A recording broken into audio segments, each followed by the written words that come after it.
Hey guys, you've heard of the Young Turks podcast because you're listening to it right now. But make sure that you subscribe and give it a 5-star rating if you like it. Thank you for listening.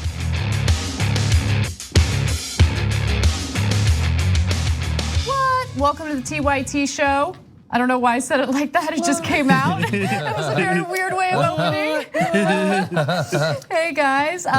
Obviously Cenk isn't here, but I am going to tell you where he's going to be tonight in just a minute. Maz Jobrani and Ramesh Srinivasan is here. I just wanted to make sure I got it right. I'm really looking forward to the show, guys. Thank you for coming in. Thank you. I hope you guys are looking forward to it. I know I am. So later on tonight, after the main show, Cenk Uygur will be on Chris Cuomo's program on CNN.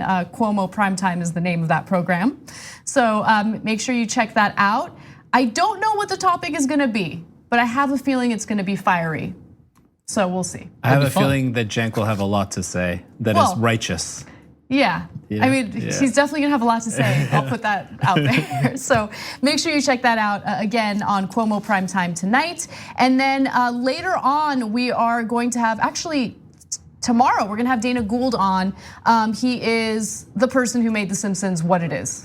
He is an incredible person. He's been on the show before, really smart guy. Are you by any chance familiar with him? Like, I know Dana, yeah, I've met him here and there a few times at the Improv and just doing stand up. Yeah, he's a great guy, very funny guy. He's a really funny guy. Yeah. All right, with that out of the way, let's go ahead and start with the stories. The city of El Paso, Texas is probably gonna have to deal with some serious financial instability, maybe a financial downfall, considering the fact that Donald Trump owes them about $470,000 due to a rally that he held in El Paso and never paid for. Now, why would he have to pay for the rally? Of course, there are security concerns, which the city provides. There are transportation concerns, which the city provides. And so the whole point is that the various campaigns that might be doing rallies there will pay the city back. Now, on the same day that Trump had his rally, Beto O'Rourke had his counter rally, and Beto O'Rourke has actually paid the money back already, but Donald Trump has received a notice from El Paso indicating that he needs to pay up soon or he might face some additional penalties. According to USA Today, while O'Rourke has covered costs from his counter rally, the city is still waiting for the White House to pay up. The Trump campaign remains quiet on when it intends to pay the city of El Paso. So there's been no word on if or when the campaign plans on paying back. Now, I want to read from the actual letter that was sent to Donald Trump's campaign. It said, quote, "We are contacting you regarding the past due invoices listed above. We realize this may have been an oversight on your part. However, your account with the city of El Paso is extremely past due. Further, the city may choose to not enter into a contract with an individual that is indebted to the city for more than $100. So a little threat there. A little benefit of the doubt and a little threat there, which I like. Yeah, it sounds like it's one of those late notices you get. I have an alarm system at my house, and if the alarm goes off and the cops show up, you got to pay a little fee every time the cops come. Did you know this? Yeah. You know this, right? So I do my best to pay the cops the fee. So when I see campaigns like this at $470,000 and they're not paying it, and what's interesting is obviously it's not like Trump sitting there opening up bills and going like, "Oh, I'm late on my rally bill." Right. But it seems like he's notorious for being cheap and not paying stuff. It seems like his whole campaign is, and the people that work for him, because there's got to be somebody there who is in charge of paying for the rallies.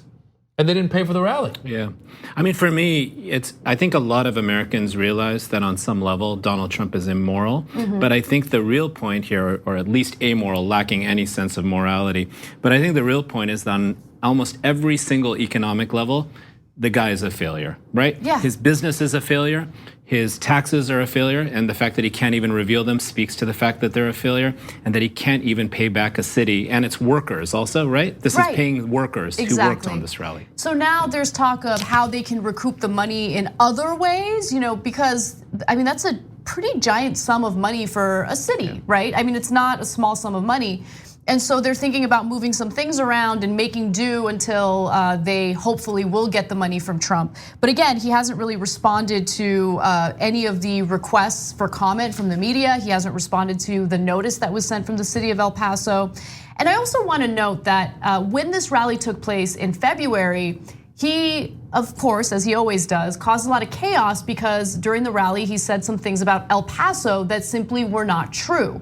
And the next video is going to help you kind of see the difference between his rally and Beto O'Rourke's rally and some of the lies that Trump spread. Take a look. The president repeating the false claim that crime dropped in El Paso after the border wall went up. I spoke to people that have been here a long time. They said when that wall went up, it's a whole different ball game. Is that a correct statement? Whole different ball game. Went way, way down. But the reality is, crime in El Paso dropped long before the wall. The claim enraging many.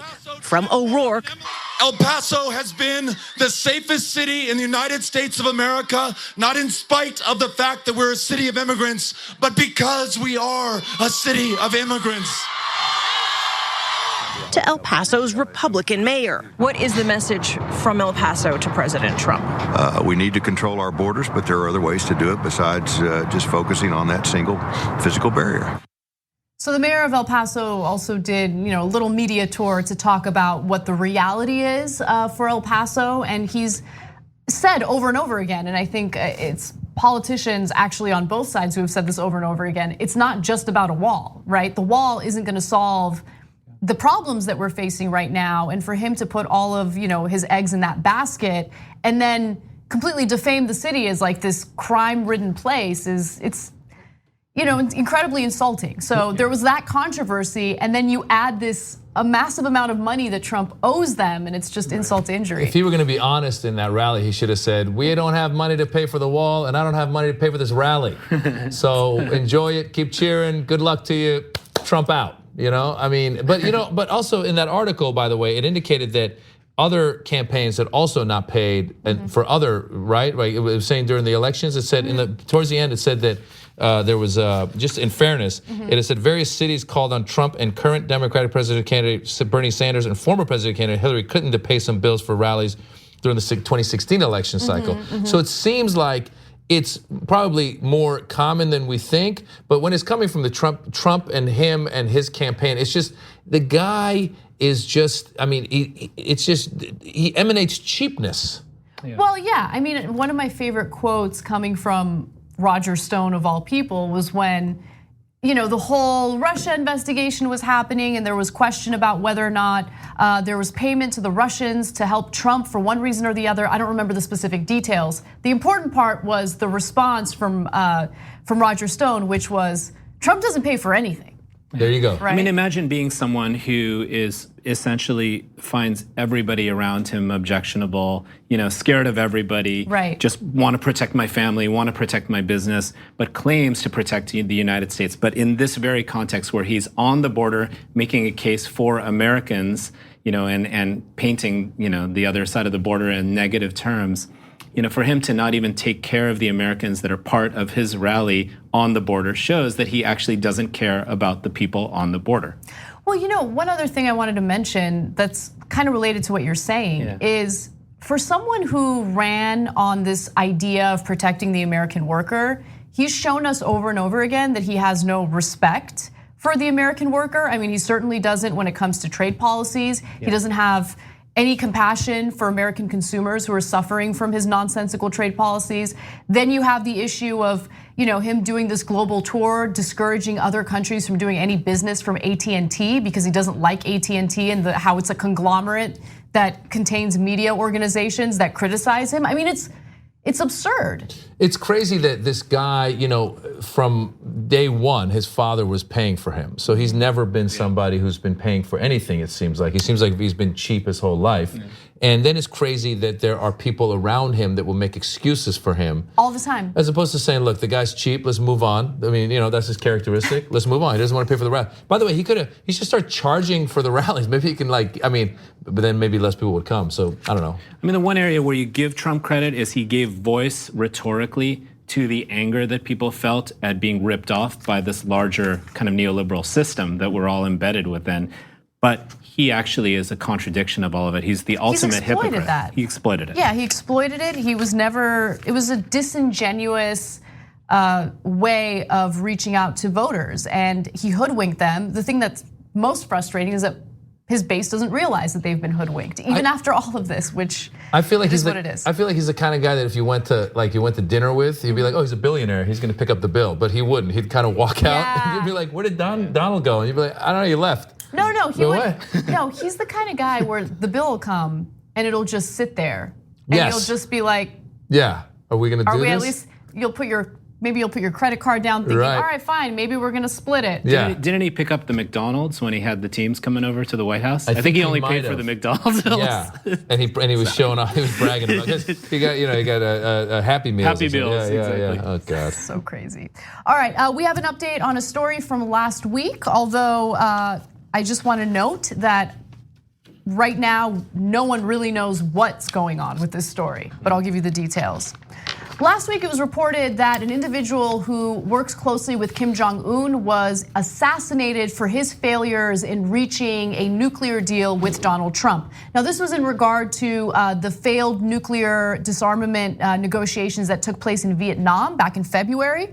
And so Kim Hyok-chol is the North Korean official who was allegedly blamed by Kim Jong-un for not doing enough to push those negotiations through.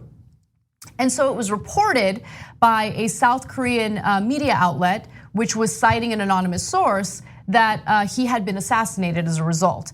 But now there's an update to the story that I think is fascinating, and I also think that you should probably take with a grain of salt because it comes from North Korea. So without further ado, here is CNN's reporting on it. Kim Yong-chol, the high-ranking official reportedly banished for the failed Hanoi summit, sitting just a few seats away from Kim Jong-un at an art performance over the weekend. His hands cover his face. But if this state media photo is authentic, it directly, perhaps intentionally, challenges a South Korean newspaper report that Kim Yong-chol has been dismissed and is doing forced labor, exiled by a North Korean leader furious over the stunning collapse of talks in Vietnam and President Trump's surprising walkout.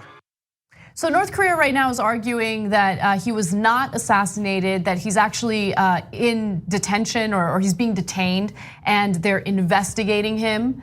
And to be fair, diplomats and officials from Pyongyang have been known to disappear from public view, only to resurface after a period of so-called re-education. So is it possible that that's happening to him? Sure, it's possible, but we don't know, because can you really trust what's coming out of North Korean media right now? And also, if he is placed in some sort of re-education camp, why is he at a fun event with Kim Jong-un? Well, he had to cover his eyes. So you see, maybe he went to the event and they were like, but you can't watch. So he's just sitting there the whole time going like, I'm being punished. You know what I'm saying? Stealth mode. Well, part of the article said that he was not sentenced to forced labor, but instead kept silently in his office writing statements of self-criticism, which is hilarious. That's pretty funny. Remember when you get in trouble and your teacher would be like, you have to write lines? You ever do that? Yeah. So he's probably in an office going like, I messed up the summit. I messed up the summit. I've been very, very bad. Yeah, been very bad. Very, very, yeah. But I do think it speaks to how little we know about North Korea. And I do think it's actually good that we're talking to North Korea, which is not what the mainstream media at all, states. They just want to, put North Korea in some sort of evil box. But at the same time, you don't go into engaging with North Korea with your eyes closed. You go into engaging with North Korea with as deep an analysis as possible of the way that country operates. And we don't know anything about it. I don't think Trump needs to do any research or analysis, because as he said right before his first summit with Kim Jong-un, he's just gonna rely on his touch. Yeah, he goes by his gut. Yeah, he goes by his gut. Everything's by his gut. No, it's like, like you said, you got to know the country. And they were saying, apropos to what you were saying about people disappearing and coming back, it said that the Kim Yong-ju, the brother of Kim Il-sung, who was North Korea's founder, said that he disappeared for nearly 2 decades. He disappeared in the mid-70s and he reappeared in 1993. Yeah. That's just funny to me. That obviously the guy, it's sad what's happening, but it's just funny where they're like, all right, he's just gonna disappear. You know? I think both in this story and when we were talking about the El Paso rally earlier, we see something with Trump. A lot of his relationships and his trust is based on sort of a personal feeling, like who is it kind of like me, who's my kind of guy. It's insane how personal and private and closed off his entire worldview actually is. He has an affinity for authoritarians. Yeah. There's no question about that. He also has an affinity for people in positions of royalty or extreme power. So he has, for some reason, this obsession with getting the British royals to love him. Yeah. And it's really interesting because earlier in the week we did this story about how, he called Meghan Markle nasty in an interview. It was in audio, like we can play it and listen to it. And then after he was caught calling her nasty, he completely denied it. And I kept wondering, why is he denying it? Usually he has no problem going after women. He has no problem, especially going after women of color. He's called Maxine Waters low IQ. So I was kind of shocked that he was trying to deny it. And then I realized, he wants to be on the Queen's good side. Yeah. And it's not necessarily going to play well with the Queen and the princes too. And the princes. The male, role models with all the money. Yeah. Well, he likes the macho dudes. He likes these guys that are powerful. They're dictators. He likes those guys. And as you said, it's mostly like, this guy likes me. And there's no intellectual. Again, he's not going in. It's not analytical. Not analytical. Like, listen, here's how Kim Jong-un has acted in the past. Here's how the country has acted in the past. Let's go have these negotiations, but just be ready for these things. Yeah. But rather, I think he's somebody who goes, no, don't read me that stuff. That guy's a tough guy. I want to be a tough guy, even though I pretend to be a tough guy. Let me just hang out with him. Right. Yeah. So I want to end this story by giving J.R. Jackson some credit. I wasn't here last week when this initial story broke, but JR did cover it, and he was skeptical, and here's some evidence of it. And there had been, I believe, in March of this year, there was some initial reporting that there had been reprisals against some of the diplomats. It wasn't as specific, and bear in mind that as of right now, this particular report is based off of one anonymous source. To John's point about how, there's one source with this, it's reported by one particular person. So there has been several senior officials that have said that they've reappeared after it was considered to possibly have been executed for whatever random reasons. But that's a fact. Even if this is, maybe a report that doesn't get confirmed completely and verified and under all terms, the point is it has happened. So just want to give our host some credit. Yeah. Yeah. We have our eye on the pulse. Well, is that what people say? No, hand on the pulse, heart on the pulse. Hand on the finger on the pulse. Finger on the pulse. You were close. You were close. You were getting close. Hand. Is it the arm on the pulse? Is it I think it's the shoulder on the pulse. Nailed it. Yes, that's how your doctor takes your pulse. Hold on, give me your. Put your hand right here. Let me get your pulse. Okay, we're gonna take a break, but when we come back, we have more news for you, including the specifics on Trump's UK visit. I'm gonna give you examples of how much he wants the royals to love him, and also we're gonna talk about the protests against him when we return. We need to talk about a relatively new show called the Republic, or UNFTR. As a Young Turks fan, you already know that the government, the media, and corporations are constantly peddling lies that serve the interests of the rich and powerful. But now there's a podcast dedicated to unraveling those lies, debunking the conventional wisdom. In each episode of the Republic, or UNFTR, the host delves into a different historical episode or topic that's generally misunderstood or purposely obfuscated by the so-called powers that be, featuring in-depth research, razor-sharp commentary, and just the right amount of vulgarity. The UNFTR podcast takes a sledgehammer to what you thought you knew about some of the nation's most sacred historical cows. But don't just take my word for it. The New York Times described UNFTR as consistently compelling and educational, aiming to challenge conventional wisdom and upend the historical narratives that were taught in school. For as the great philosopher Yoda once put it, you must unlearn what you have learned. And that's true whether you're in Jedi training or you're uprooting and exposing all the propaganda and disinformation you've been fed over the course of your lifetime. So search for UNFTR in your podcast app today and get ready to get informed, angered, and entertained all at the same time.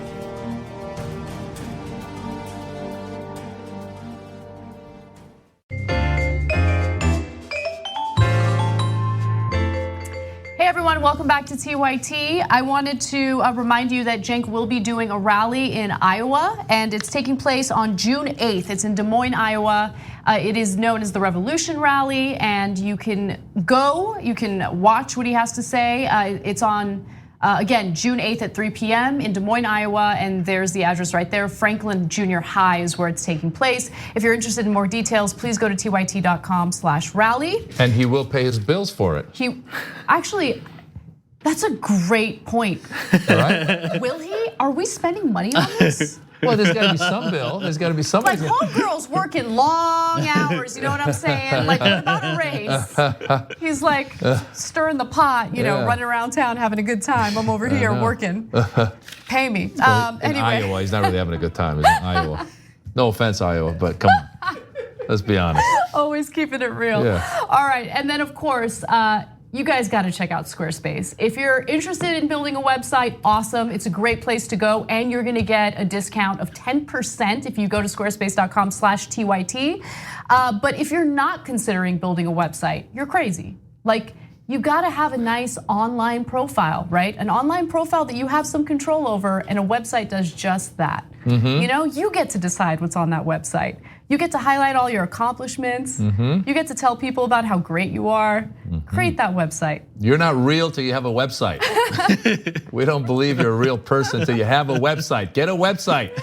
By the way, and they also help you with SEO, which is, you want to show up in the search results when people Google you. Yeah, SEO, that is what it's called. Yeah, search engine optimization. Yes. Yeah. Did you say Oreo? That's an old callback from 2 weeks ago.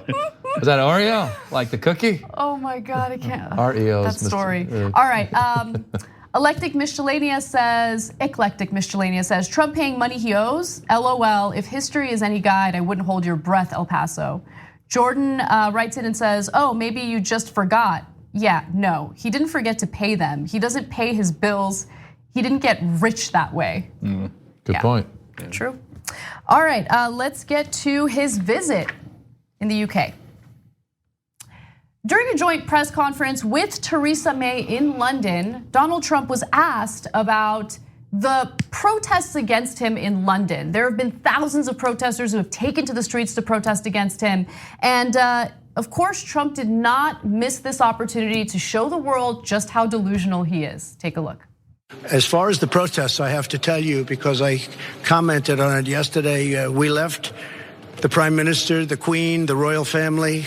There were thousands of people on the streets cheering. And even coming over today, there were thousands of people cheering. And then I heard that there were protests. I said, where are the protests? I don't see any protests. I did see a small protest today when I came, very small. So a lot of it is fake news, I hate to say. But you saw the people waving the American flag, waving your flag. It was tremendous spirit and love. There was great love. It was an alliance. And I didn't see the protesters until just a little while ago, and it was a very, very small group of people put in for political reasons. So it was fake news. Thank you. I just want to show everybody the kind of love that was taking place on the streets of London for Donald Trump.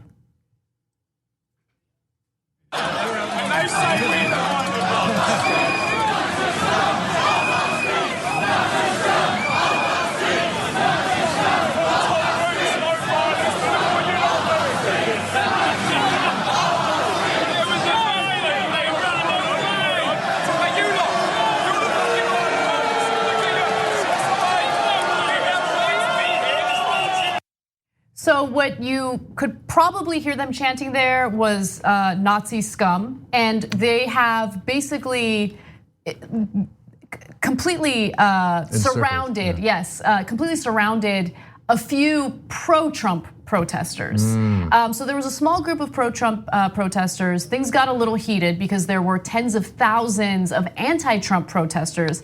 And when they had encircled them, of course, the cops got there to protect the pro-Trump protesters. In fact, they were immediately escorted into some sort of shop so they wouldn't get hurt or whatever. I mean, it didn't seem like anyone was actually going to try to harm them, but just in case, it was best for them to get out of that situation because things can get heated, obviously. But anyway, there were protests. There's very clearly protests.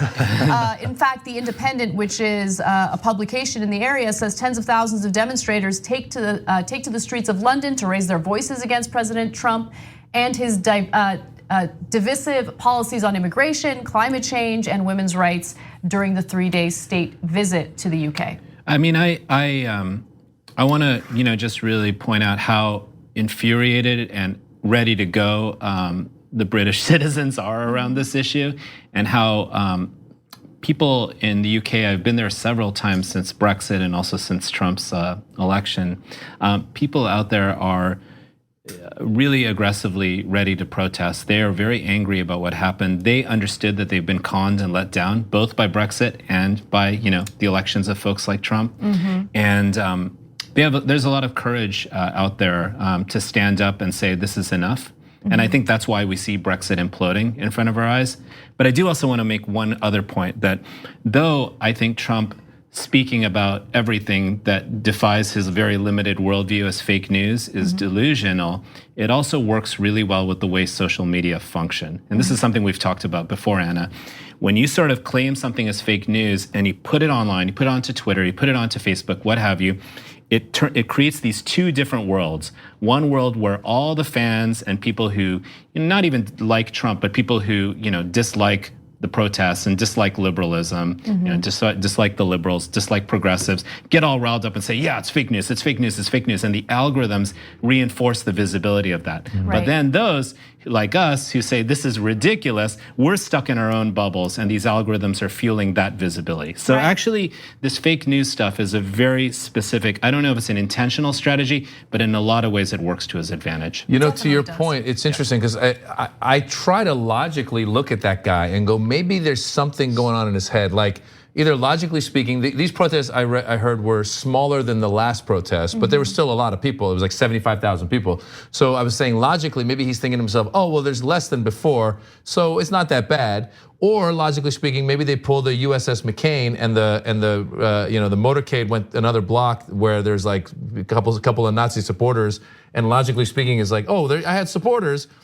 Or more to the point, like you were saying, this guy is an amazing spin artist. Like he would be a great publicist. Like he should have a PR agency. It's like it's almost like he and Kellyanne, like he's like the Emperor and Kellyanne Conway's Darth Vader. You know what I'm saying? Like he's and the architect behind it all is Steve Bannon, who's brilliant when it comes to these issues and understood the media climate and the internet climate and saw Trump as someone who could be the face of this spin. Well, he's been doing this since he got himself on the Forbes list back in the day. When you watch that documentary on Netflix where he's calling the reporter, pretending to be some guy named Barron something, which by the way his son is named Barron. He was pretending to be named John Barron, going, oh yeah, I'm calling on behalf of Mr. Trump.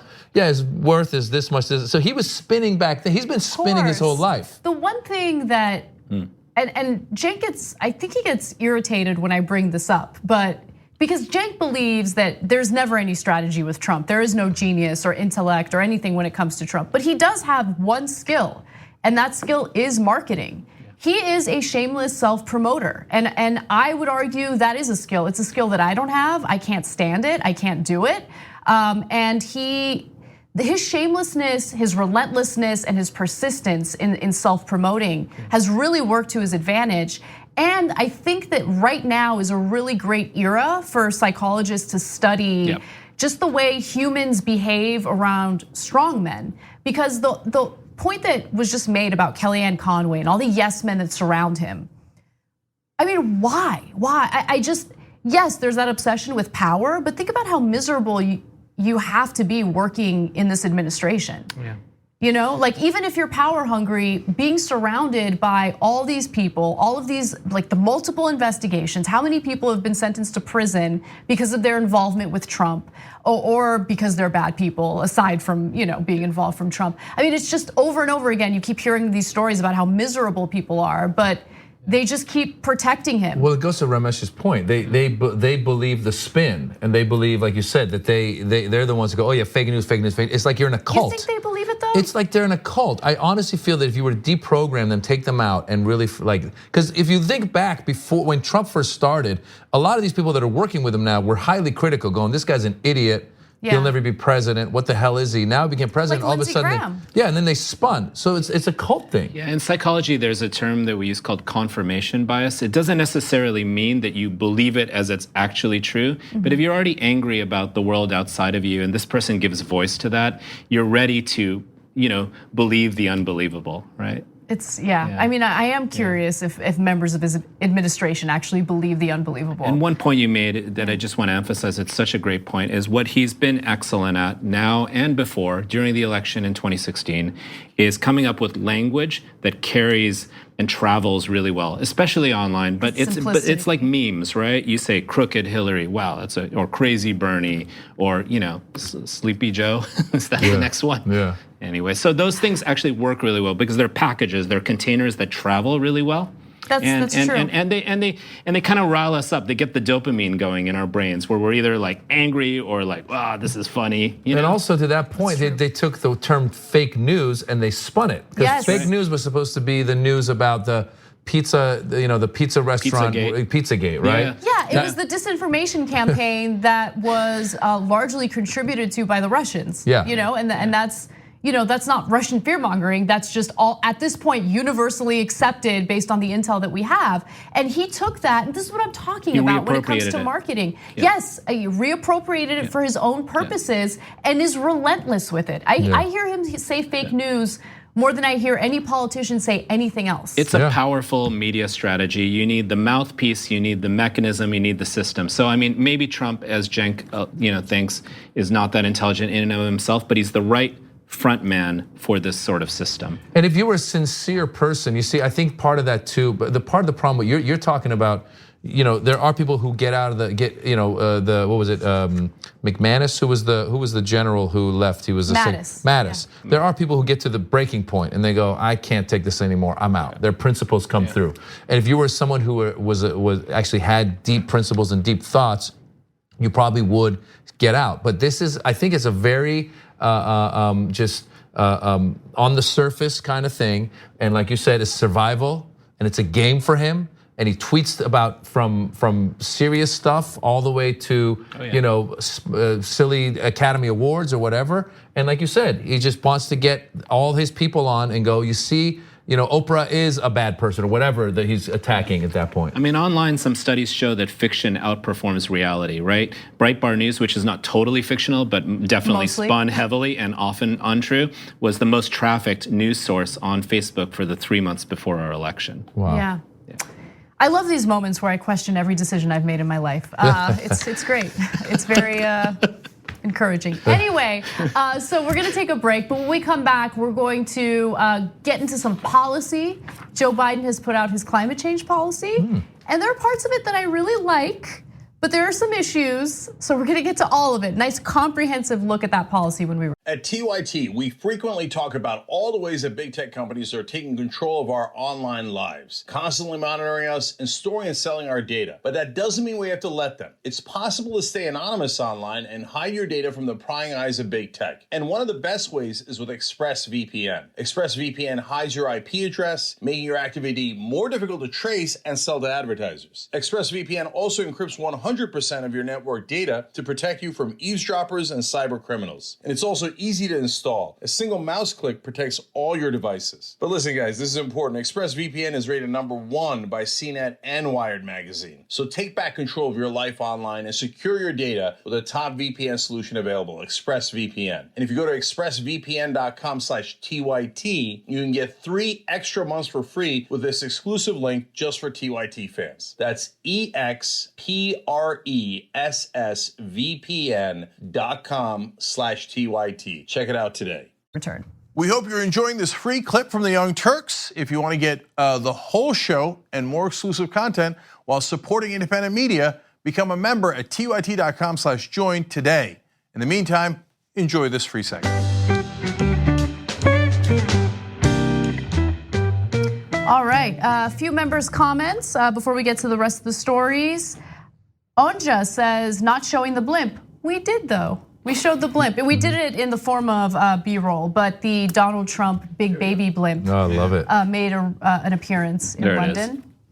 I bathe in a very stable genius's tears, says, my, it looks like Trump had more people to protest him in England than he had to support him at his inauguration. It is funny how he will decide what the crowd size is depending on what's most convenient for him at that moment, right? Yeah. So if it's his inauguration or a rally, big crowds, huge. The media back there, they don't want to cover these big crowds. But then you have like tens of thousands of protesters. Very, very small. There were what protests? There were no protests. Guy's got whatever happened to that to his press secretary? What was the guy who had to go out and say they had to? Sean Spicer. What's he doing now? Is he like working on Fox or something? He's sometimes on TV doing interviews. I don't even know what his job is now. God, it's just, just all the disaster. Lots of disaster. Well, let's talk about some great stuff, okay? Which is Democratic candidates focusing on climate change. We're happy about that. Joe Biden recently got a lot of heat because in a recent interview with Reuters, he wanted to take a middle ground approach to climate change. Now, as we know, based on countless studies that have come out, we can't take a middle ground approach. Climate change is something that we need to do something about right now, and we need to take drastic measures. And so it is interesting that after he said that, and after he got the backlash, he is now putting out his version of climate change action. So this is his proposal, what he would do as president when it comes to climate change. And there are portions of it that are good. It seems like he took portions of it from other proposals, literally, and we'll get to that later. But here's what we know. On day one, Biden will sign a series of new executive orders with unprecedented reach that will go well beyond the Obama-Biden administration platform and put us back on the right track. He will not only recommit the United States to the Paris Agreement on climate change, he will go much further. Now, I'm reading you exactly what the Biden campaign has put out there. Of course, they're gonna say great things about it, but what does it actually include? Well, he would like to eliminate net carbon dioxide emissions by 2050, which is similar language that we see in the Green New Deal. So far so good.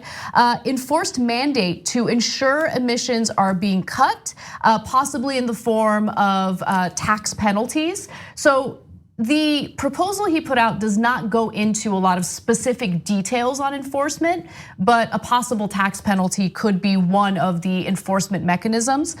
Job training for those who currently work in the fossil fuel industry. So obviously we would need to transition them into renewable energy jobs, and then curb trade with countries who pollute too much. So those are the major tenets of what we saw from his proposal. But I wanna go to you first, Ramesh, because what do you think about this? I mean, based on some of these portions of the proposal, it's not necessarily a middle ground approach. Right. What I'm curious about is, does he mean it? I mean, it seems to be a little bit of a reversal. I think that's the question, Anna and Maz. I mean, I think that it's not clear. You have to examine candidates also by their record. What happens, when push comes to shove, when they have an opportunity to actually vote for something or introduce legislation, when they aren't pressured, like what we see happening here by candidates like Bernie Sanders and Elizabeth Warren, to really not just stand in the middle, right? To really take a stand on these issues. I do think it's interesting that Biden hasn't signed on to the Green New Deal. And I think that speaks to continuing to inhabit this middle ground. I do think it's a great thing, though, that he is being pushed to actually recognize in a very substantive way the realities of climate change and the fact that in climate change crises come all sorts of opportunities to regrow the economy, to set the planet on the right course, to protect vulnerable people and communities who are on the front lines of being affected by climate change, not just in our country, but globally. So I do think that it's good that he's being pushed this way, but I'll believe it when it happens. Right, I mean, I think it is true that we see a lot of talk, and what's important is we see a record, which for Biden, there isn't much there when it comes to climate change. Obama did do some good when it came to climate change, not nearly enough. But I think this is a good sign right? But I think it's also really important to be skeptical of not just Biden, but everyone who's running for president, right? Anyone who runs for president who says they're gonna do all these miraculous things, you have to do a little investigation to see how sincere and genuine they are. And just last weekend, California held its Democratic convention. And there were a number of progressive candidates, Bernie Sanders being one of them, who touched on this issue. And I want to show you what he said specifically in regard to Biden's previous comments on climate change. As you all know, there is a debate among presidential candidates who have spoken to you here in this room, and those who have chosen, for whatever reason, not to be in this room. We cannot go back to the old ways. We have got to go forward with a new and progressive agenda. We have got to make it clear that when the future of the planet is at stake, there is no middle ground. We will take on the fossil fuel industry and transform our energy system. So you hear the reaction, the crowd's cheering. Is there a possibility that maybe progressives did push Biden in the right direction, and maybe he is being sincere, maybe he's evolved on the issue? Well, I mean, that's obviously the case here, right? Yeah. He just called Biden old because, Joe Biden's so old when climate change didn't exist when Joe Biden was in the Senate. Joe Biden's so old. Pretty good. No, Joe Biden, I love him. Listen, I think one of the problems I have is that he's got an issue, another executive order. And so anytime we get another guy like a climate denier like Trump in, then he does his order, and it feels like we're playing ping pong. Yeah. And wouldn't it be great if we could push this? The progressives could push Congress and the Senate, which I don't know if the Senate's going to go along with it, but to actually put in laws that then can't be bounced around this fast. That's a great point, because I think we have to make the case as progressives, but also the politicians who claim to be progressive, or at least the ones who take what we stand for, and make the case to the American people that the disruption, if you will, of these traditional industries like fossil fuel that are really bad in lots of different ways is not an attack on the workers even in those industries. Coal miners are gonna be put to work with much better jobs, much better paying jobs, much safer jobs in relation to the Green New Deal. So actually, 99% of people are going to be empowered by a progressive climate plan. And that's the case we have to make to everybody rather than these little ticky-tack plans. And I do note that Bernie Sanders has never said that I'm going to just do an executive action. He's going to try to make the case. Great. Right, exactly, which is why he is very supportive of the Green New Deal, obviously. I mean, he's part of it. And he's voted, Yes. His voting record speaks a lot, right? Yes, yeah. I love the point about congressional action. That's a more foolproof way, a more secure way of ensuring that these policies don't get struck down in the future by, let's say, God forbid, we have an even worse president than Trump, someone who, has no problems. Well, Trump has scrapped everything, so I don't know if they could get worse, but I didn't think it could get worse after Bush, and it got worse. You're right. People want Bush back. Yeah, right? So don't challenge the Republicans. Bring back Bush. My Green Deal is going to be so green. I'm going to have the Riddler will be my spokesperson because he wears green. And I don't know. I don't know. That's bad. I need a writer. I need a writer.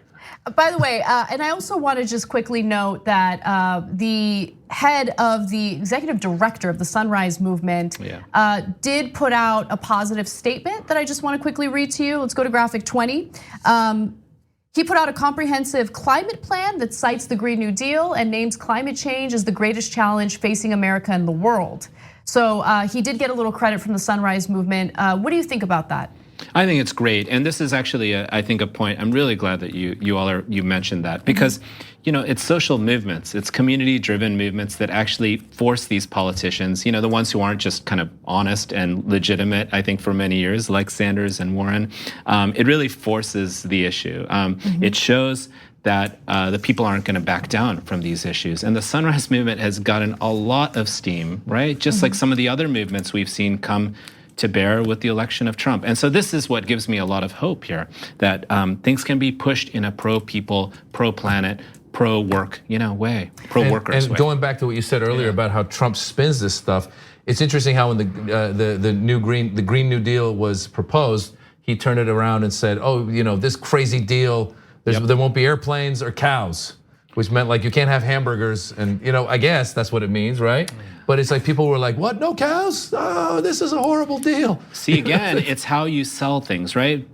Back to our previous discussion about containing packages, memes, these terms that Trump uses. He's a good salesman. Yes. The thing is, these policies that actually most Americans would agree on, I would say probably at least 80% of Americans would agree on them because they benefit 99% of Americans, are actually ones we really need to figure out how to sell them in the right way, in a compelling way. He's good at personalizing things. They're gonna take your hamburgers away. And Americans love hamburgers, so we're gonna still eat our hamburgers. We're just also gonna not pollute as much. It's but a net issue. How do you propose we sell it though? Because I agree with you that it's what needs to be done. I don't think that we're reaching the right wing enough to debunk the narrative that we're seeing from right-wing media and from the fossil fuel industry and the deep pockets of the Coke industry.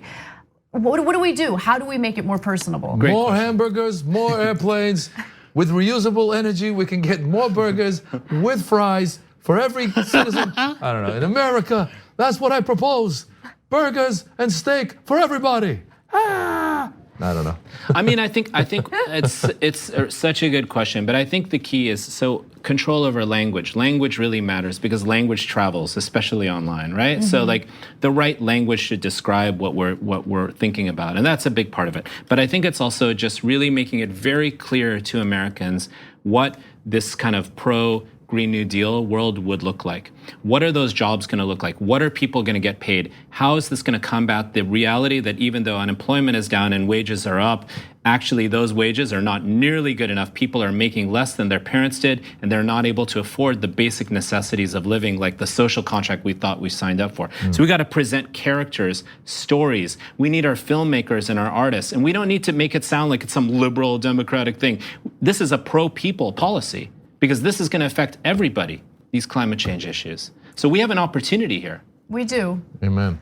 All right, so let's move on to a different part of this story that is unfortunate, and also Biden's had some experience with this. Joe Biden has put out his version of climate change. Joe Biden has put out a climate change proposal, what he would do to combat climate change should he get elected as president of the United States. Now, in a previous video, we talked about the specifics, but for the purposes of this story, we're gonna focus on some of the controversy that's starting to brew about his proposal. According to reports, at least 3 instances in this proposal show that Biden's plan appears to directly copy language from letters and websites for other climate change advocacy organizations. This is a little bit of a disaster because Biden actually ran for president back in 1988, and plagiarism is what destroyed that campaign. It was over. And so this issue is coming back again, not old instances of plagiarism from like literally today when this proposal was put out to the public. So I'm gonna give you some specific examples so you can judge for yourselves. And then I'm gonna give you the statement from the Biden campaign. So in one example, here's Biden's version. Carbon capture, use, and storage is a rapidly growing technology that has the potential to create economic benefits for multiple industries while significantly reducing carbon dioxide emissions. That is Biden's version. Then the Blue-Green Alliance version is carbon capture and sequestration is a rapidly growing technology that has potential to create economic benefits for multiple industries while significantly reducing carbon dioxide emissions. All right. He just made sequestration, use, and storage. That was about it. That's right. Couldn't they just have said, I mean, for Biden's version, couldn't they have just said, as the Blue-Green Alliance says, you know what I'm saying? Couldn't they just reference it? That's what you're supposed to do. That's what you're supposed to do. Which aligns yourselves with those movements. Exactly. Exactly. You're giving them credit. And you're right, it builds an alliance. It's actually a very powerful way of doing it. You're citing people who have done some great work, who have done some great activism, and you're also not gonna have to deal with the controversy of people accusing you of plagiarizing. I'm gonna give you one more example. Here's Biden's version. Biden's goal is to make CCUS a widely available, cost-effective, and rapidly scalable solution to reduce carbon emissions to meet mid-century climate goals. Then there's the version from Carbon Capture Coalition Center for Climate and Energy Solutions. And their version says, its goal is to make carbon capture, use and storage a widely available, cost-effective, and rapidly scalable solution to reduce carbon emissions to meet mid-century climate goals. I would fail my student. I would fail, you're out, we would you're have done, to as well. you failed this assignment, you failed my class, you're out. Like, this is plagiarism. And so Biden's campaign was contacted about this, and they actually conceded that there were some mistakes made.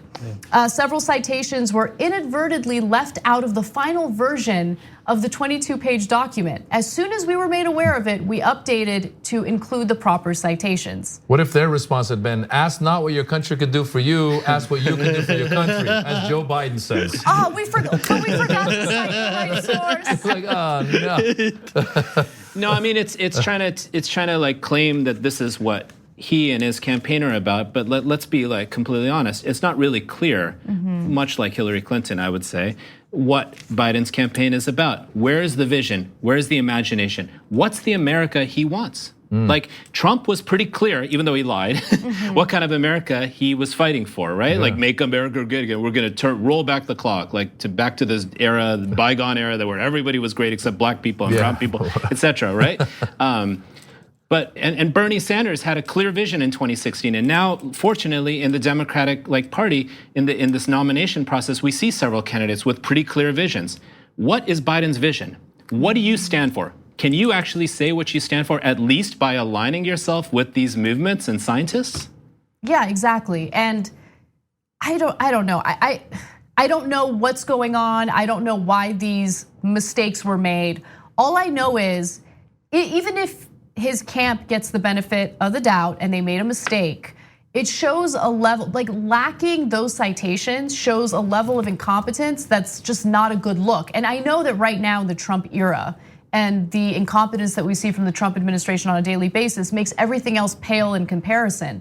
But we really need to hold ourselves to a higher standard and demand, as voters, demand more from our politicians, demand more from our side. I think that we do a good job demanding more anyway, especially compared to what we're seeing with Trump.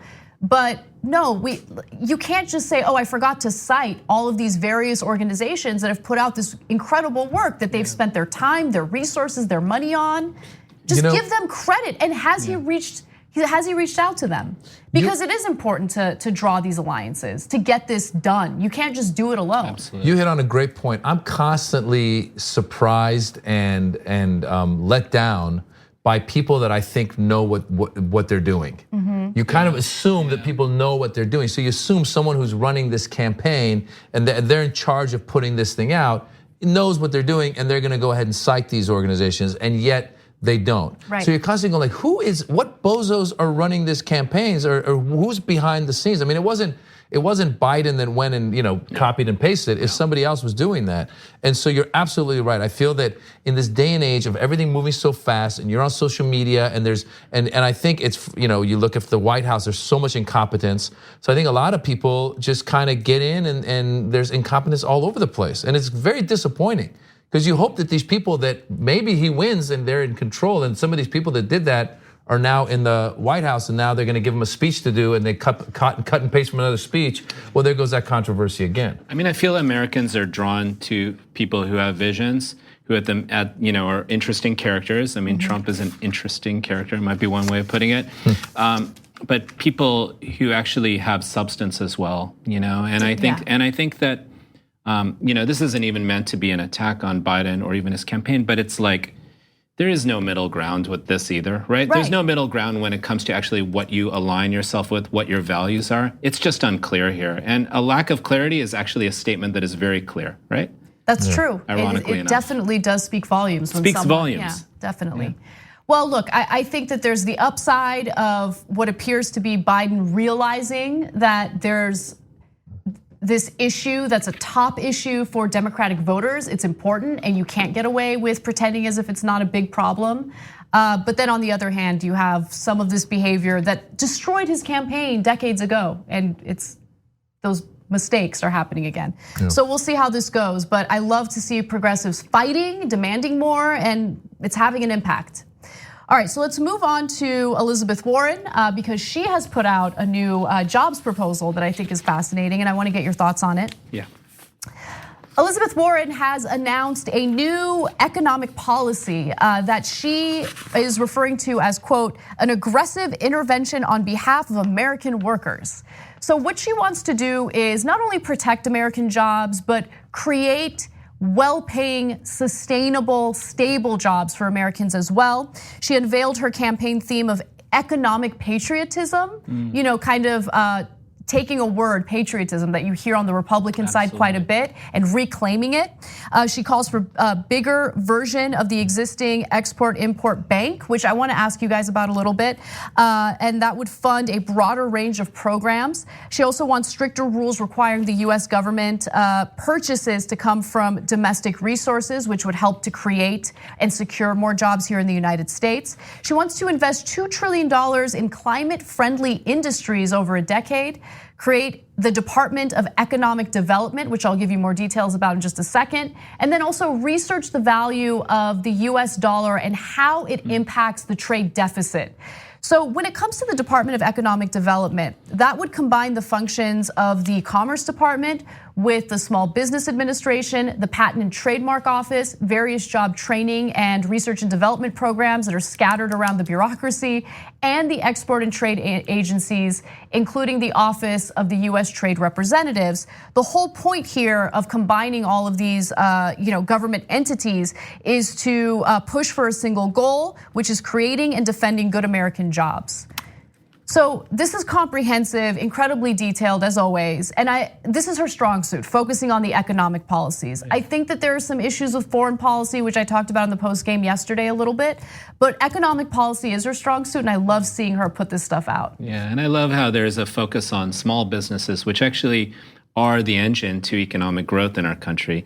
Small businesses are so important and highly neglected in this era of multinational corporate power. Yes. And small businesses are actually the ones where those in the business have greater equity in the business. So trying to support small business growth in this country is extremely important. I think it's great also, I've spoken to Warren twice in person, and both times I've spoken to her, she uses the term social contract to describe the deal she wants American workers to have with work, meaning you work, but you get more than enough to cover your basic needs, retirement, healthcare, and so on, right? So you stem this tide of greater economic disenfranchisement that is the reality today for the American worker, no matter what the macroeconomic statistics show. So I think it's great. I also think that it would be great to think about these policies in relation to automation and the gig economy, which we've spoken about before.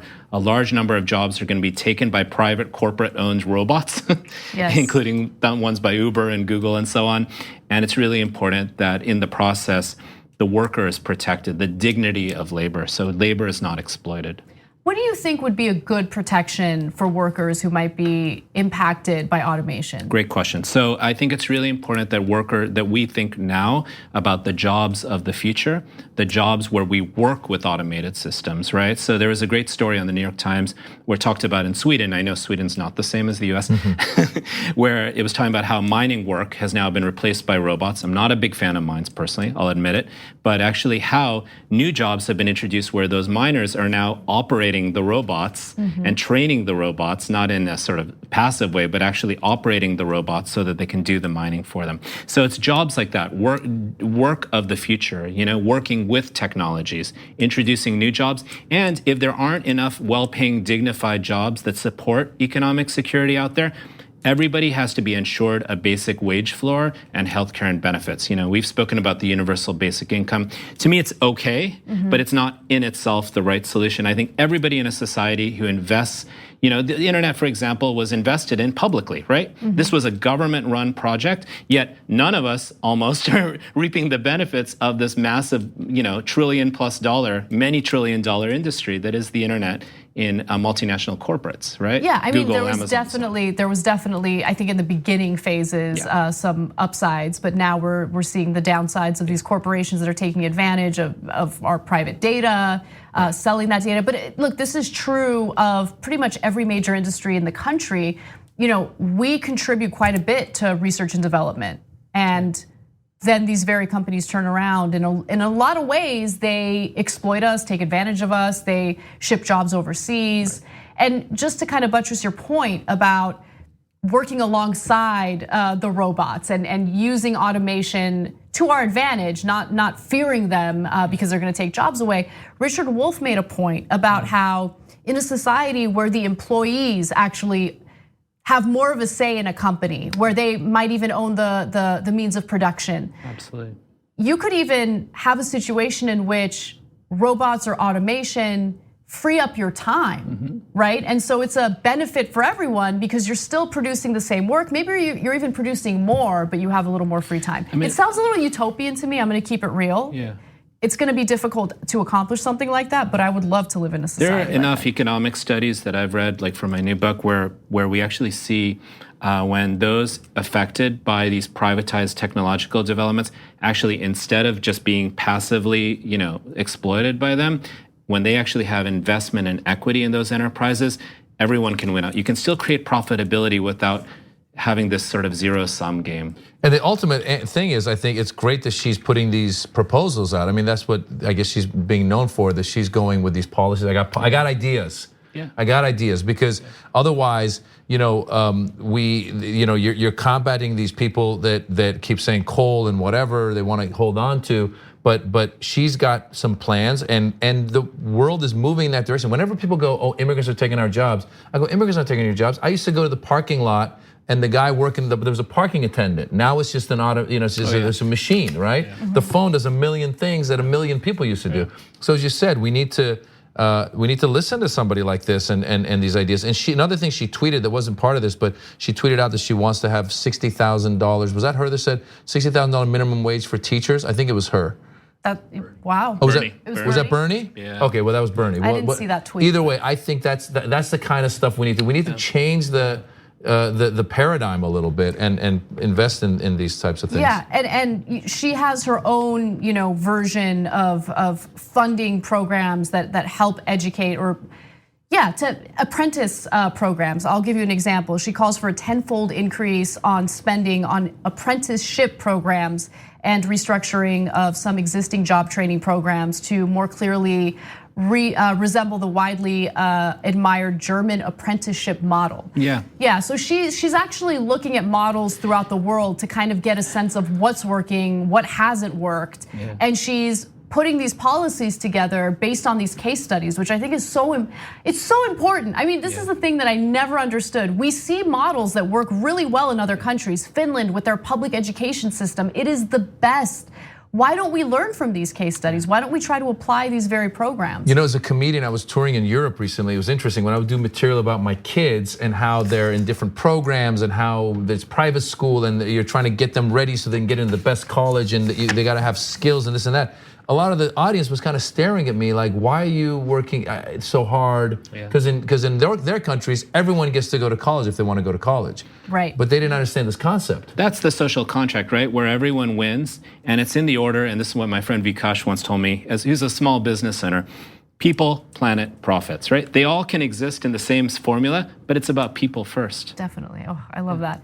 Anyway, thank you so much for joining us, guys. Maz Jobrani and Ramesh Srinivasan. That was amazing. I did? You got it, you got it. All right. Where can we, you do shows everywhere. Yeah, actually I got a new podcast called Back to School with Maz Jobrani. So people can check it out on iTunes, Spotify, all this stuff. And it's free, so subscribe. Back to School with Maz Jobrani, check it out. Love it, love it. And Ramesh, social media. Yeah, so you can, so I have a new book coming out in October called Beyond the Valley, right? Really about how these new technologies are shaping and impacting our world, but what we can do, the alternatives that are there for a digital future that includes us all. I love it. I love it. And check out his lectures on YouTube. They're really good. Kind of nerdy, but yeah. No, I love them. I know our audience would love them as well. Anyway, thank you again. And for everyone watching, we will be back with Hour 2. Thanks for listening to the full episode of the Young Turks. Support our work, listen ad-free, access members-only bonus content, and more by subscribing to Apple Podcasts at apple.co/TYT. I'm your host, Cenk Uygur, and I'll see you soon.